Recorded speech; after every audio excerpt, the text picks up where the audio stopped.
All right, welcome back to Rugby Rundown. This is going to be my breakdown of England versus Ireland, which is not a part of the Tri-Nations Cup, but it is a part of the Autumn Nations Cup. Confusing. Why would I cover this video? I'll get into that. First off, I just wanted to basically say we're going to be starting back up with the videos here.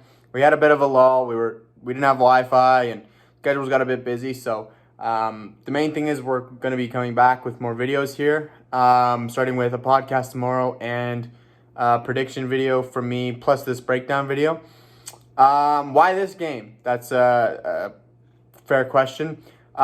Basically, I didn't want to cover the Australia-Argentina game for the simple reason that I didn't actually watch it entirely. It was late at night. I had work in the morning. I'm only human. And the other two games, I've actually had breakdown videos that were ready to go, but they started to get a little late, and they just didn't feel like it was the right time to put it out past the game the next week. Plus, of course, as I said, we had some issues with our Wi-Fi and just time. So starting right off the bat, final score was 18-7 for England over Ireland. One last thing. The reason I picked this game out of the three games that were played is just because, like, this weekend was because England and Ireland, for me, was the most interesting one. I watched the Wales-Georgia one. There's not much to pick out of it. And the Scotland-France game, though good, I thought this one was, I could really dive into and have a good match to just dive back into it and get back into the swing of things. So, right off the bat, the first 10 minutes or so, from what I gathered, was really a good back and forth battle. I think Ireland during this 10-minute period really showed they had a good strategy, and like their kicks, they were well placed. But a few of them started getting charged down, and then when England put on a bit of attacking pressure, it felt like they just abandoned their kicking strategy altogether, and that's where I feel like they lost a lot of their momentum on attack. So as I said, though, around the 10-minute mark, that's kind of where it shifted towards England's. The momentum shifted towards England. England really took control of the match from there, and I don't think they ever really eased up after that point. Pretty much they marched the ball down. They stayed calm and just waited. And when they had the opportunity, Owen Farrell had a good crossfield kick, very, very well weighted. And Johnny May, who had an outstanding game, goes up, has a beautiful take in the air, and dots it down for England's first try. No conversion, but at this point, you could kind of sense that England really had control of the game, and it was Ireland's turn to response. And they didn't really do that. In fact, they just kept on making mistakes, and that's ultimately what led to the second try for England as well. Again, from Johnny May. They go up to throw a line-out, and Ireland's hooker this game really let them down at the line-out. He overthrew or missed through, I think, like 5 that I saw, and basically lost those 5 lineouts for Ireland. And this was the same sort of story. I think that was the 21st minute.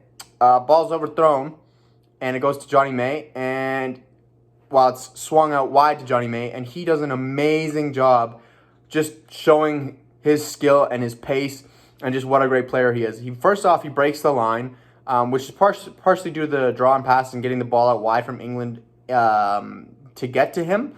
But then once he's through, you see him realize, he's going to get cut off.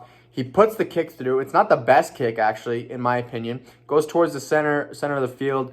And if he weren't as fast as he was, anybody else would have, caught him. But he's an out-and-out sprinter, and he knows it. So he backed his own pace, got there before anybody else, kicked it, and kicked it again, showed some great football skills, soccer skills, and dotted it down for the second try. Great work from him. I thought, he had a really good game, as I said. Showed his skill and that he has that X factor, which we already knew, but it was nice to see it again. And then from there, really, it kind of felt like the game was just almost out of reach for Ireland. They're 9, Ireland's 9. I feel like he was one of the people that really let them down. He was making some bad mistakes, like trying to carry the ball on their goal line, like trying to run around a defender on their goal line instead of passing for it to get cleared or clearing himself.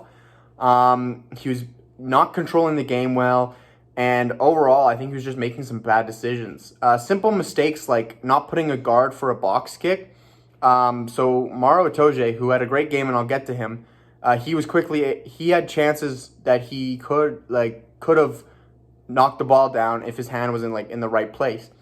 And I think that's just inexperience, and I feel like that was a lot of what we got from Ireland this game, is with Sexton out and Murray on the bench until late in the game.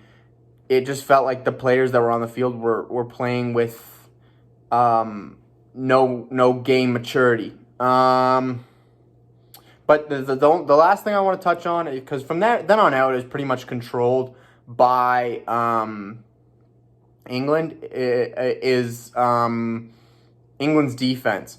It wasn't perfect. At times, you could see there was small moments where Ireland squeaked through, but those were few and far between, and that was just basically because all the players were just putting in a great defensive effort. I think the most was 25 by Maro Itoje, and I think another person, I think it was one of the Vunipola brothers, matched him. And that was just because especially the forwards, were making all their tackles. They were putting in a great defensive effort. They were shutting down all of Ireland's possible momentum, and Ireland wasn't really going anywhere. They weren't making the gain line, which, for anyone who understands rugby, you need to make the gain line in order to be competitive in these types of games. Only thing, 74th minute, Ireland did manage to squeak a try out, but it felt a little bit too late. It was a chip through. Jacob Stockdale recovers. He's a very talented winger in his own right. He was playing 15 at this point, so he's a very talented wing fullback. And he just caught it, regathered, and dotted the try down. I thought it was just a good bit of skill, but it really didn't feel like anything too important. The game had already felt like it had been lost at that point, and there's not much to delve into it. England held their line pretty good. Ireland just happened to have this great moment of skill that would have been pretty hard to defend for anybody. But anyways, that's my breakdown of this Ireland-England game. Sorry again that we've had this time off, but we'll be wrapping up the videos as I said. Please let us know what you like, what you don't like. Any videos you want me to do, I'll be going back to the Tri Nations starting this week with the second game between the All Blacks and Argentina. And any other videos like on the Automations Cup that you might want me to cover, please let me know.